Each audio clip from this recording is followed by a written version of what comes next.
আসসালামু আলাইকুম। আমি আপনাদের সকলের জন্য একটি গুরুত্বপূর্ণ ভিডিও নিয়ে হাজির হলাম।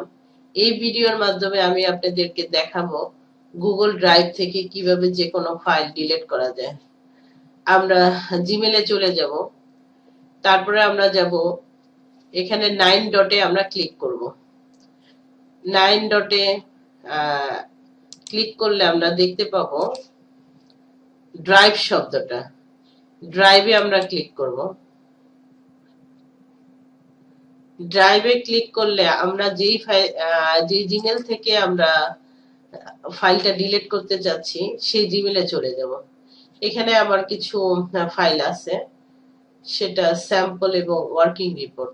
আমি এখানে আপনাদেরকে একটা ফাইল ডিলিট করে দেখাচ্ছি। সাপোজ আমি ওয়ার্কিং রিপোর্ট এই ফাইলটা রাখতে চাচ্ছি না, তাহলে আমি কি করব? তাহলে আমি কার্সরটা নিয়ে এখানে রাইট বাটনে ক্লিক করব। রাইট বাটনে ক্লিক করলে দেখা যাবে রিমুভ শব্দটা চলে আসছে। রিমুভ শব্দটা আমি যেখানে দেখতে পাবো সেটা ক্লিক করব।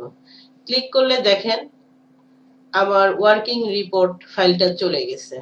কিন্তু আমার এই জিমেল থেকে এই জিমেলে যে ওয়ার্কিং রিপোর্ট ফাইলটা গুগল ড্রাইভে ছিল সেই ফাইলটা কিন্তু সম্পূর্ণভাবে ডিলিট হয় নাই। আমার সম্পূর্ণভাবে ডিলিট করতে হলে ট্রাশ ফাইলে যেতে হবে, ট্রাশে যেতে হবে।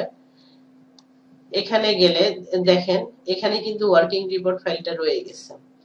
এখন আমি যদি এখান থেকে ডিলিট না করি তাহলে আমার ড্রাইভে কিন্তু এই ফাইলটা থেকেই যাবে। এখন আমি এটা আবার রাইট বাটন ক্লিক করব। রাইট বাটন ক্লিক করলে দেখেন এখানে রিস্টোর শব্দটা আসছে এবং ডিলিট ফর এভার শব্দটা এসেছে। রিস্টোর শব্দটা যদি আমি ক্লিক করি পুনরায় এই ওয়ার্কিং ফাইলটা আমার ড্রাইভে অ্যাড হয়ে যাবে।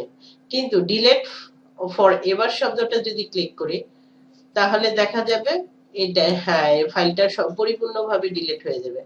তাহলে আমি তো এই ফাইলটা রাখতে চাচ্ছি না, তাই আমি ডিলিট ফর এভার শব্দটা ক্লিক করছি। আবারও ডিলিট ফর এভার শব্দটা ক্লিক করতে হবে।